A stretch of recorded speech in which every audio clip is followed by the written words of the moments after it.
દાહોદમાં સરકારી એસટી બસમાંથી ડીઝલ ચોરીનો પર્દાફાશ। દાહોદ બીલવાણી નાઇટ હોલ્ડ કરતી એસટી બસમાંથી ડીઝલ ચોરી કરતા પિતા પુત્ર ઝડપાયા। બસનું એવરેજ ઓછું આવતા ડેપો મેનેજરને ગઈ શંકા। વોચ ગોઠવતા ખુલ્યો કૌભાંડ।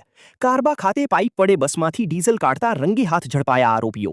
એક તરફ ખેડૂતો ડીઝલ માટે ફાંફા મારી રહ્યા છે, બીજી તરફ સરકારી બસમાંથી જ થતી હતી ચોરી। ઝાલોદ ડેપો મેનેજરની ફરિયાદ બાદ લીંબડી પોલીસે 30 લીટર ડીઝલ ચોરીનો ગુનો નોંધ્યો। સરકારી સંપત્તિ પર હાથ મારનાર પિતા પુત્ર પોલીસના જાળમાં।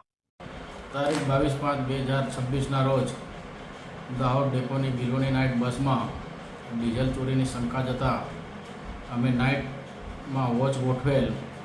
એમાં એક બાઇક ચાલક ટિફિન અને કેરબો લઈને આવેલા અને ડીઝલ ચોરી કરતા 30 લીટર ડીઝલ સાથે રંગે હાથે ઝડપી પાડેલ અને લીંબડી પોલીસ સ્ટેશનમાં તેઓને રજૂ કરેલ।